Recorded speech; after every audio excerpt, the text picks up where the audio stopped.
ಎಲ್ಲರಿಗೂ ನಮಸ್ಕಾರ.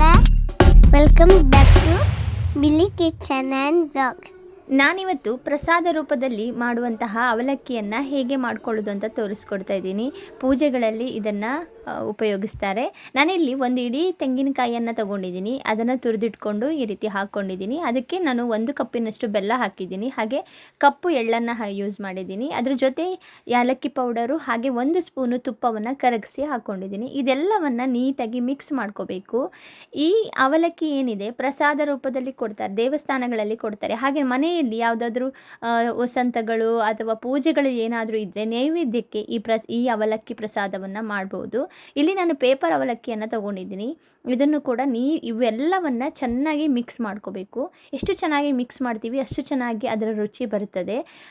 ಮನೆಯಲ್ಲಿ ಹಾಗೆ ಶುಕ್ರವಾರ ಪೂಜೆಗಳಲ್ಲಿ ನೈವೇದ್ಯಕ್ಕೋಸ್ಕರ ಏನಾದರೂ ಇಡಬೇಕು ಅನ್ನೋರು ಈ ರೀತಿ ಅವಲಕ್ಕಿಯ ಪ್ರಸಾದವನ್ನು ಇಟ್ಟರೆ ತುಂಬಾ ಚೆನ್ನಾಗಿರುತ್ತೆ. ಹಾಗೆ ಬೇಗ ಕೂಡ ಮಾಡ್ಕೋಬೋದು, ಗಡಿಬಿಡಿ ಆಗಲ್ಲ. ತುಂಬ ಚೆನ್ನಾಗಿರುತ್ತೆ. ಮಕ್ಕಳಾಗಿರ್ಬೋದು ಪ್ರತಿಯೊಬ್ಬರು ಇಷ್ಟಪಟ್ಟು ತಿನ್ನುವಂಥದ್ದು ಪ್ರಸಾದವನ್ನು. ಹಾಗಾಗಿ ಇಷ್ಟು ಚೆನ್ನಾಗಿ ಮಾಡಿಕೊಟ್ರೆ ಖಂಡಿತ ಎಲ್ರಿಗೂ ಇಷ್ಟ ಆಗುತ್ತೆ. ದೇವರಿಗೆ ನೈವೇದ್ಯವಾಗಿ ಏನನ್ನು ನಾವು ಇಡ್ತೀವಿ ಅದನ್ನು ತುಂಬ ಖುಷಿಯಲ್ಲಿ ಸಂತೋಷವಾಗಿ ಇಡಬೇಕು ಅಂತಾರೆ. ಹಾಗಾಗಿ ಈ ರೀತಿಯ ಪ್ರಸಾದಗಳನ್ನು ನಾವು ದೇವರಿಗೆ ನೈವೇದ್ಯವಾಗಿ ಇಟ್ಟರೆ ತುಂಬ ಚೆನ್ನಾಗಿರುತ್ತೆ. ನಾನು ಇದಕ್ಕೆ ಒಂದು 2-3 ಬಾಳೆಹಣ್ಣನ್ನು ಸಣ್ಣದಾಗಿ ಕಟ್ ಮಾಡಿಬಿಟ್ಟು ಆ ಅವಲಕ್ಕಿಗೆ ಹಾಕ್ತಾಯಿದ್ದೀನಿ. ಇದೇನೆಂದರೆ ಅವಲಕ್ಕಿಗೆ ಇದು ಹಾಕೋದ್ರಿಂದ ಅದರ ರುಚಿ ಇನ್ನೂ ಹೆಚ್ಚಾಗತ್ತೆ. ಹಾಗೆ ತಿನ್ನುವಾಗ ಅದು ಸಿಗುತ್ತೆ, ಅದು ಕೂಡ ತುಂಬ ಚೆನ್ನಾಗಿರುತ್ತೆ. ಈ ರೀತಿ ತುಂಬ ಸುಲಭವಾಗಿ ಮಾಡಿಕೊಳ್ಳುವಂತಹ ಈ ಅವಲಕ್ಕಿ ರೆಸಿಪಿ ನೀವು ನೋಡಿರ್ತೀರಲ್ಲ. ಹಾಗೆ ನಾನು ಮಾಡಿರುವಂತಹ ರೆಸಿಪಿಗಳು ನಿಮಗಿಷ್ಟ ಆಗ್ತಾಯಿದ್ರೆ ಒಂದು ಲೈಕ್ ಮಾಡಿ, ಹಾಗೆ ಕಮೆಂಟ್ ಮೂಲಕ ಹೇಗಾಗಿದೆ ತಿಳಿಸಿ. ಹಾಗೆ ನನ್ನ ಚಾನಲ್ನ ಸಬ್ಸ್ಕ್ರೈಬ್ ಮಾಡಿ, ಜೊತೆಗೆ ಪಕ್ಕದಲ್ಲಿರುವಂತಹ ಬೆಲ್ ಐಕಾನ್ನ ಕ್ಲಿಕ್ ಮಾಡಿ.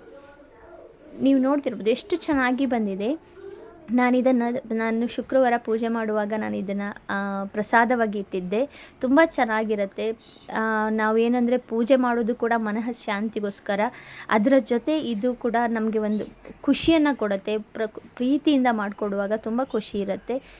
ಪ್ರತಿಯೊಂದು ಪೂಜೆಯಲ್ಲೂ ಕೂಡ ಏನಾದರೂ ಒಂದು ಪ್ರಸಾದವನ್ನು ಇಟ್ಟು ದೇವರ ನೈವೇದ್ಯ ಮಾಡೋದು ನಮ್ಮ ಸಂಪ್ರದಾಯ ಹಾಗೆ ಸಂಸ್ಕೃತಿ ಕೂಡ.